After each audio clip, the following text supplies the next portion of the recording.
This aircraft is flying through heavy cloud formations in temperatures at or below freezing. The success or failure of this mission may depend entirely upon the pilot's knowledge of the ice which is forming on his aircraft and the steps he should take to avoid its hazards. Without this knowledge, he runs the risk not only of failing in his assigned mission, but even possible loss of aircraft and personnel. It is important to know where ice is likely to form on your aircraft and how it can interfere with normal flight procedures. The ice accumulations which are hazardous to flight can readily form on the leading edges of wings, on the tail assembly, on the windshield, on external radomes and antennas, on propeller blades, in the pitot tube, in carburetors, and in jet engines. Ice accumulation on the wings and on the tail assembly is dangerous because it alters the shape of the airfoils. Airfoils are carefully designed to permit a smooth flow of air over the top and bottom surfaces. Any alteration in the shape of the airfoil will interfere with this smooth flow of air. When ice first appears, it has no serious effect, but gradually it builds forward and along the top and bottom surfaces. As the ice reaches the points of maximum camber, the shape of the airfoil has been drastically changed. Now the airflow is disrupted, drag is increased, and lift reduced. It is the shape rather than the weight of the ice which accounts for icing hazards.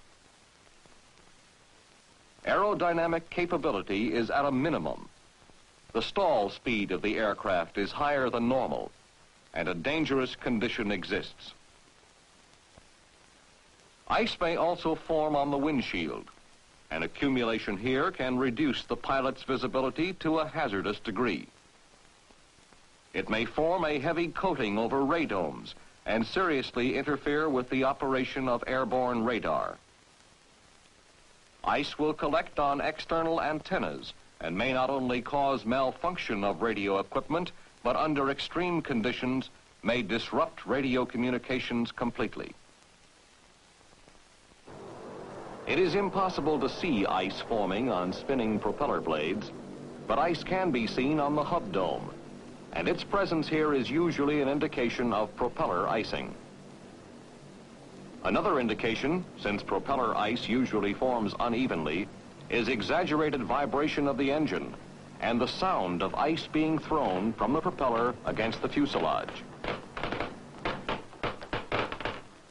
Again, it is not so much the weight of the ice that endangers flight, but the manner in which the ice alters the shape of the blade. A heavy accumulation can change it from a blade into a rounded, blunt object that is completely ineffective, unable to take hold and move the aircraft forward.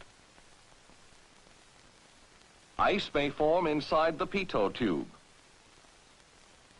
The pitot tube activates the aircraft's airspeed indicator, and the result of heavy icing here will be constriction of the flow of air, causing inaccurate airspeed readings for the pilot.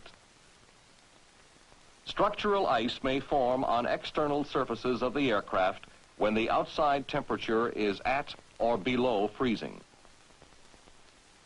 However, even at temperatures above freezing, carburetor icing may occur. This may occur even when flying through clear air with temperatures as high as 25 degrees centigrade if there is sufficient moisture. As the air flows swiftly into the carburetor, the cooling effects of fuel vaporization and air expansion in the venturi reduce the temperature sufficiently to cause the moisture in the air to freeze on the interior surfaces. Carburetor ice has the same effect as gradually closing the throttle. It does not cause rough engine operation, but as the ice slowly constricts the air passage, it does result in an even loss of power and, in turn, a drop in airspeed. When the outside air temperature is at or below freezing, a different icing condition occurs in the carburetor. The temperature inside the carburetor is well below freezing, and there is, in effect, a harmless snowstorm taking place.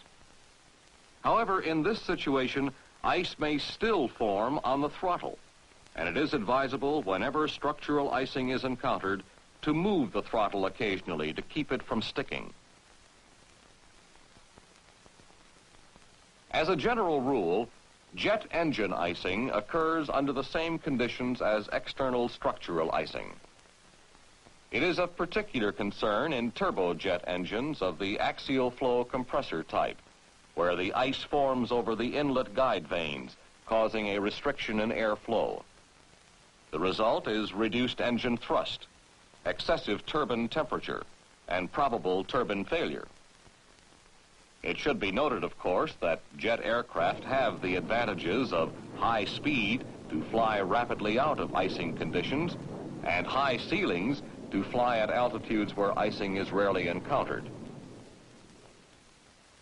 In general, it is important to remember that ice reduces the overall aerodynamic efficiency of the aircraft. It increases drag, reduces lift. Stall speed is higher than normal. Fuel consumption is greater. And above all, remember that maneuverability is greatly reduced. Avoid steep turns and fast climbs. And when landing, maintain the power needed to ensure sufficient airspeed to avoid stalling. Even though your aircraft carries de-icing equipment to help limit ice accumulation, your best defense against ice formation on the aircraft is to know how and where ice forms and how to avoid it whenever possible.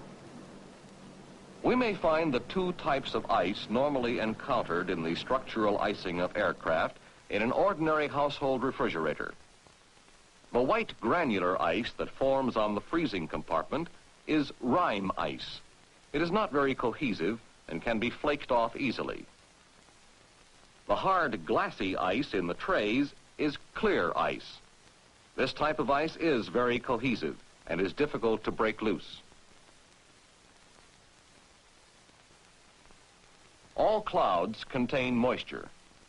Wherever this moisture is accompanied by temperatures below freezing, ice will form on aircraft.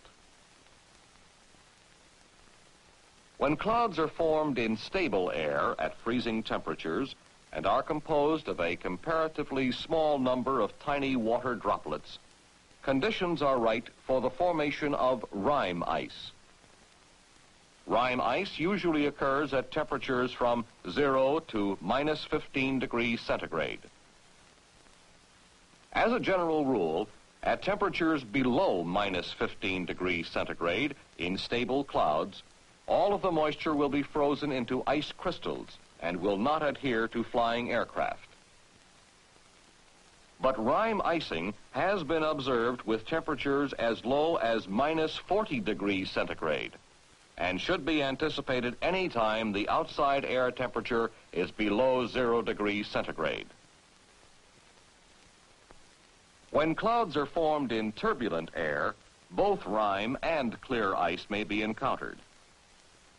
In turbulent clouds, the moisture near the base is in the form of numerous large water droplets.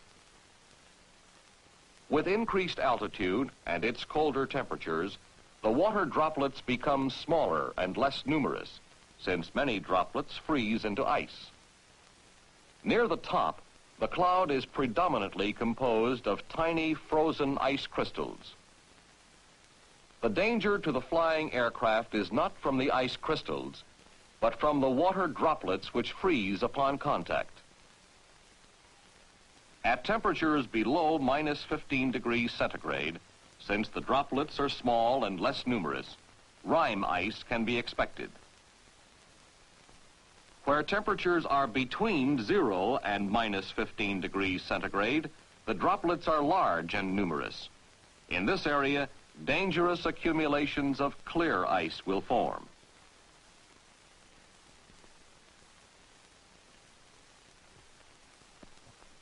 Another condition that commonly gives rise to the formation of clear ice may be found in a situation where warm, moist air is forced to rise over a colder air mass. Rain or drizzle falling from the above freezing air into air well below freezing becomes freezing rain. Areas of freezing rain produce the most hazardous of all icing conditions, clear ice. When a flying aircraft strikes water droplets, the leading edges of its structures become covered by a film of water. If cooled sufficiently, this film freezes from the inside out, forming a clear, dense, cohesive glaze of clear ice, the most dangerous form of structural ice.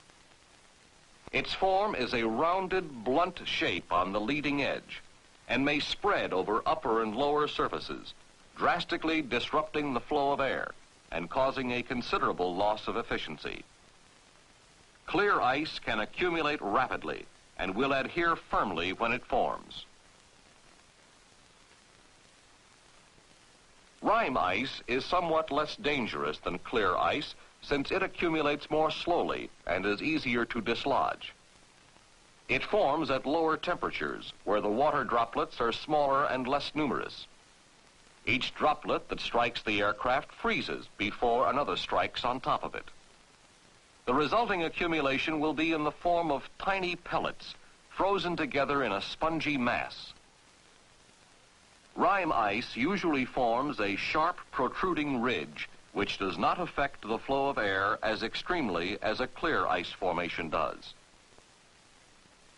Very often, the ice that forms will be a combination of rime and clear, an irregular conglomerate, forming a rough, blunt mass which can build up to serious proportions. Before any flight, the pilot should obtain from his weather officer a complete picture of any icing conditions along his route. In addition, there are several basic flight rules that should be observed. Never fly into a region where icing conditions are known to exist or are suspected. In any cloud where temperatures are 0 degrees centigrade or below, icing conditions should be suspected. Fly over or around such clouds whenever possible. When penetration of the cloud is unavoidable, select an altitude where the temperature is such that icing is least probable. If temperature distribution data are not available, you can apply the temperature lapse rate rule. Let us assume that you are flying at 9,000 feet and the outside temperature is -4 degrees centigrade. You can determine the approximate temperature at any other altitude, since the temperature changes 2 degrees centigrade with each 1,000-foot change of altitude in moist air. As we have seen, the area of most dangerous icing is between 0 and -15 degrees centigrade. Applying the lapse rate rule, you can determine that approximately 5,000 feet below your present altitude, you are likely to find temperatures about 6 degrees above freezing. At this level, structural icing is unlikely.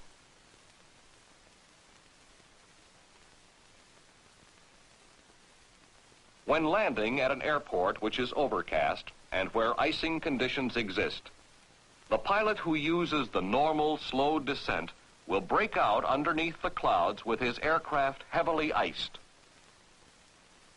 Under these conditions, the landing descent or takeoff climb should be accomplished as rapidly as possible to shorten the time spent in the clouds. Icing is often severe in upslope conditions where vertical air currents cause turbulence in clouds above mountains, particularly on the windward side. Regions of clear icing may extend 4,000 feet or higher above the tops of the mountains, with rime icing above the area of clear icing. A pilot taking off on the windward side of a mountain must avoid the danger zone which lies across his normal flight path. conduct your ascent away from the mountains until sufficient altitude is gained to fly over the danger zone. Accordingly, when landing at the same airport, fly well to windward of the mountain before descending.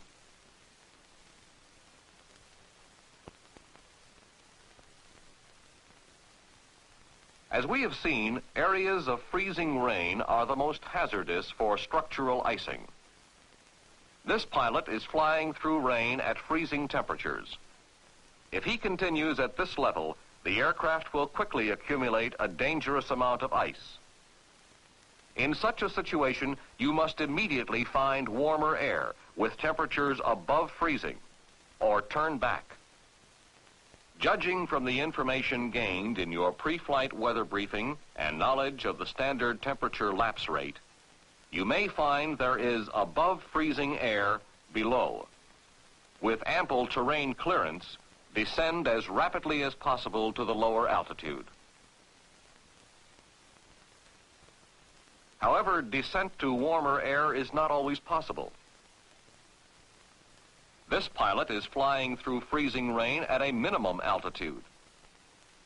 He is becoming badly iced, but does not have adequate terrain clearance to descend safely. In this case, if from your pre-flight briefing you know the location of the warmer air from which the rain is falling and can reach it quickly, you may climb out of the freezing rain. As soon as you reach above freezing temperatures, you should level off and proceed at this altitude. Because applying the temperature lapse rate rule, you know that higher in the cloud, icing conditions will again be encountered. Sleet is an accumulation of small water particles that have frozen during their fall through cold air. Since it is already frozen, sleet does not adhere to your aircraft and presents no serious problem. Realize, though, that sleet indicates liquid moisture aloft and proceed without changing altitude. It is important to remember, however, that freezing rain may be mixed with sleet. Whenever liquid moisture is present at freezing temperatures, a dangerous situation exists, and the corrective measures previously discussed should be considered.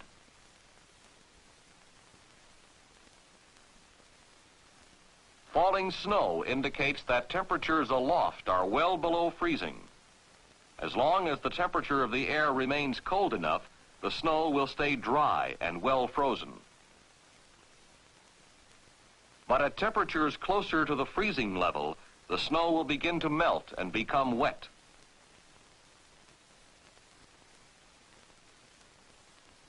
This pilot is encountering falling snow along his flight path.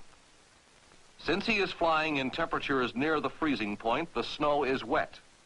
It melts when it hits his aircraft and refreezes, building up a rough ice formation. Upon encountering wet snow, climb toward colder temperatures where the snow is drier and will not stick to your aircraft.